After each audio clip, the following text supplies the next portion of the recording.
The Caravan, Problem, Reaction, Solution. I'm Alex Ansary. It's December 4th, 2018. So as we finish up the year, and we also do a little bit of a year in review, take a look at some of the more notable things that have taken place, we're finishing off the year with a bang. And let me tell you why this is a little bit chilling, what's taking place at the border.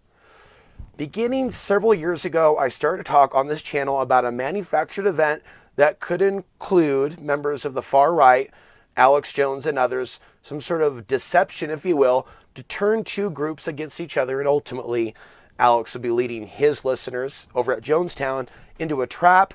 It could be on BLM land. We can even see Chinese troops involved. As we look at this caravan situation, it really seems manufactured, and there's not really a lot of denial about that. It just seems like the masses aren't really enlightened to the possibilities as to who really could be manufacturing it, not necessarily the individuals that they're told. And the next question is why? Cui bono? Why? Who benefits from this type of a panic within a society that is screaming for a border wall at a time in which the nation's economy in reality is sinking, regardless of what we're seeing on the stock market? There could also be a major collapse of crypto. There could very well be plans for an occupation of this country that sends Americans, even Californians, that are used to going back and forth to Tijuana for a little bit of a, happy hour. Of course, that's an experience I've never had as an American, but it's not really funny when you think about the reality of Americans being trapped. Americans being trapped inside this nation. This scenario, right, I've been thinking about for over a decade. Over a decade.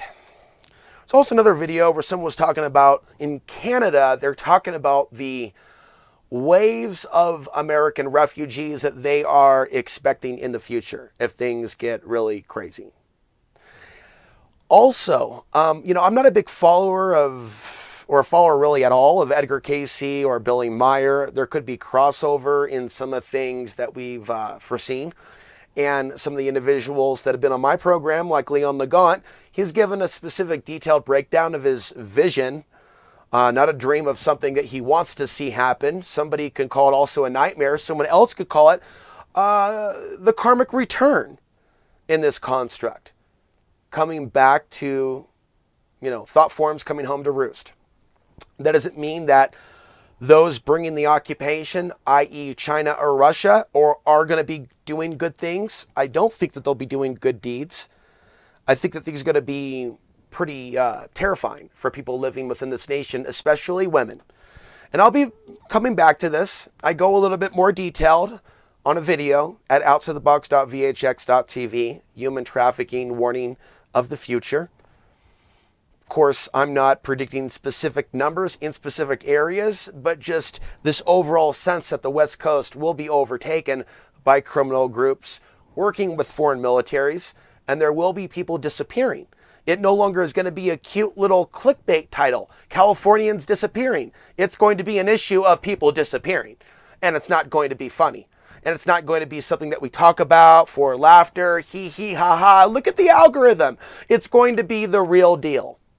And so it's out of that situation and that reality that any plans to keep Americans in is viewed with absolute distrust. So those individuals that are clamoring for a border fence without realizing that all of the logistics exist regarding ICE, if they're able to go overseas and fight these overseas wars, and we have this police state, they could control illegal immigration without a border fence. We may not like it or the idea of a police state, but if they were actually trying to do their job, or the people that are in Washington, but you see, they have this phony left-right paradigm, you see, and it's always going to be an issue, and it's always going to keep the people in the dark, the left-right paradigm. In one corner, we have Donald Trump, and he wants to see the U.S. law upheld. In the other corner, we have the lawless. We have the heels. And it literally is that. Like, even within the conspiracy theory of Soros, it doesn't go very far as to how he and Clinton could act with impunity alone. The deep state is a stamp that's gone over the New World Order Illuminati-run shadow government. Back in the day, we never said deep state. We called it what it was. People that use this terminology, deep state, are in the left-right paradigm. They're stating that they see a difference between the left and the right. That's what deep state is code for. They think Daddy Trump is a return to the king. He's going to build him a fence, make America great again, keep white people safe, keep the rest of the people safe, even the black people, because we have people, of course, we have the rise of the black conservative. The only path of truth, by the way, is the independent path. This is why I was rejected from the people of the left that threw me down the alleyway like a bowling ball. Hit the road, Jack. Hit the road, Alex. And don't you come back no more, no more, no more, no more. Hit the road, Alex. And don't you come back no more. What you say? And I would end up in like a right-leaning part of America, isolated, because the left threw me away. History will never be rewritten. History is what it is. And it's more or less a history that I survived instead of a history that I let destroy me. I see how Portland has destroyed others that it left out in the street to rot. What did I do? I grabbed my bags and left. I chose to no longer be disillusioned by the left. I saw through their phony compassion for minorities and other groups and saw the self-serving nature. There's also other people of color, by the way, in this nation that participate in their own racism. It's not just white supremacy. White supremacy is like this, let's just paint the whole thing and call it that. It's really anti-themism. That's how you can get, that's right. That's how you can have a diverse, multicultural U.S. military. You have the common enemy of the peoples, and you literally have people coming together if they're going to hold a gun and shoot overseas, more so than them coming together and having, a cup of coffee, a couple brothers, a couple white guys, a couple Latinos, and a couple others. Have them all come together and shoot some pool.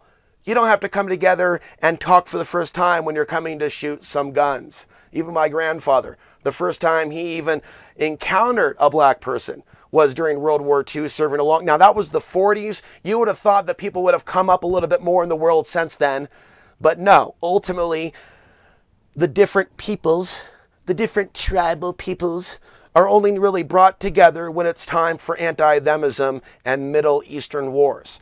And it's important that future generations remember that people of this generation would never admit what they did to the people overseas and how it was really reminiscent and in some ways even worse than what may have happened during Nazi Germany and, of course, the Native Americans, because they're droning those people, right? 1 in 3 that are dying in Yemen are civilians, and we're seeing basically a repeat of Afghanistan and Iraq, but it is arguably worse. And it's not a topic that a lot of Americans or people around the world are talking about. This Donald Trump Saudi Arabian coalition, the hands on the globe. What does this mean for all these people that acted like they were conspiracy theorists and woke to actually say that Trump's outside the establishment? Does it mean that there's no hope for the world, or just no hope for the U.S. construct system or the people coming together? More so the latter. More so the latter. It shows us how much we've fallen. It shows us that back in the day when they said if you don't like Obama, you must be racist against black people, we can literally see people flip that and say the same thing, but change the words. If you don't like Trump and his policies, you don't like white people. And we have essentially what happened 8 years ago. The nightmare continues. And like Nightmare on Elm Street, there's not just one. There's not just two. There will be many sequels, but the sequels typically tend to get worse. The Rambos tend to get worse. The Rockies tend to get worse. The Honey, I Shrunk the Kid sequels tend to get worse. And the presidents tend to get worse. And the situation tends to get worse when people that you would have thought, right, would be able to see what's taking place. Where's like a Ron Paul of today's day and age? It's almost as if that guy that seemed to be so honorable was only active during a particular time or to help his son Rand when we actually look at the situation. But do we have a hero type character or a Ron Paul? Forget his son. Are you serious?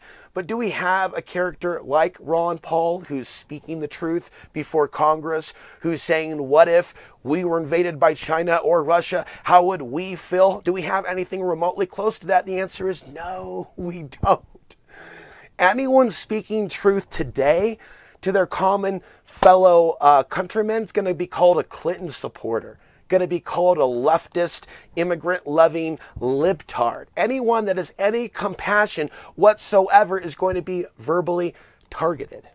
The other thing that people need to also understand is that I'm a YouTuber that's independent, and there's got to be something very manipulated about the algorithm if only people on the right find my content. Right? I mean, supposedly there are multiple sides, right? Like, well, left, right, independent, and none of the above, but someone outside of that box. So if some of these people on the far right think that they're victims of the establishment media, why are they more prevalent in certain comment sections than the others? Take a look at these breaking stories. Take a look at comment sections on multiple videos. You would think that the nation is mostly made up of one demographic that swings to one side. I certainly don't see things that seem to be swinging on the other side in my comment section, or when they are there, they're very rare. If there's someone that says, hey, Alex, I understand what you're saying, totally, then they, to me, are in the independent box, outside the left-right paradigm, outside of Democrats and Republicans. If somebody understands me or this content or the idea of the caravan being problem, reaction, solution for offense that's going to keep Americans in and their women, many of them white, in the future slaves to what's to come, more vulnerable instead of less vulnerable. You see, because that's basically what I'm seeing come about through this. As I see so many things that I've warned about, like, come to fruition, this caravan problem, reaction, solution truth is one that people that are independent from the Democrat-Republican possession can understand. It requires that. And it's something that a lot of people just won't understand. And I know that it's important that I have the ability to speak to people on the left and the right, to help them see how their divide is a part of maintaining the problem. How if we are to reach a solution, and I would even say better prepare for the challenges tomorrow, there's got to be a type of healing within, because they take the caravan problem reaction solution, the caravan, and they use it to divide America based on who they voted for and their opinions of the caravan. And their opinions of whether or not those thousands of people are criminals or not, whether they should be let across the border. Like, it literally has all of the hallmarks of a manufactured situation with the media coverage and the story about the troops going down to the border, to also maybe Minutemen 2.0. I'd also talked about the potential scenario of Alex Jones being involved at some point to add gasoline on the flames of maybe a future border issue that could involve Chinese troops on BLM land. Once the border issue is brought up to a certain level and a certain level of gasoline has been poured on the situation. If we reach a level to where it becomes normal for there to be nonstop coverage about a border crisis, where we have the next level of the Minutemen. So I'm not against the idea of certain levels of law and order. I know that I'm certainly very philosophical and very spiritual and outside the box. I'm telling you that even with the resources that the U.S. has, whether we're talking about the supposed immigration crisis, whether it be here or Europe, or whether we're talking about the wars overseas, the way that the Western governments are functioning seems deliberately incompetent to create a crisis. And the people that are upset about immigration and upset about the idea of themselves losing resources, losing space, being pushed out of California, they don't seem to realize that there are forces beyond Soros that involve the current president and worldwide that manufacture these things to turn them against their fellow man and woman. And there could be issues where there's issues over jobs, there's issues over space, there's issues over enter the blank here.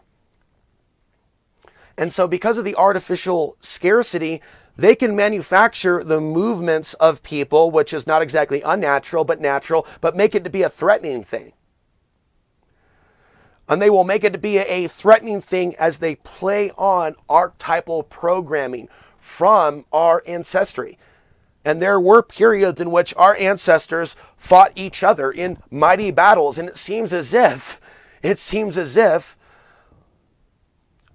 the level of sorcery and spiritual warfare upon the body of mankind creates events, televises them worldwide with certain mechanisms in the algorithms of social media, taking those crises to particular groups, and they will literally on social media create multiple programs to where every group is afraid of some other group at the same time.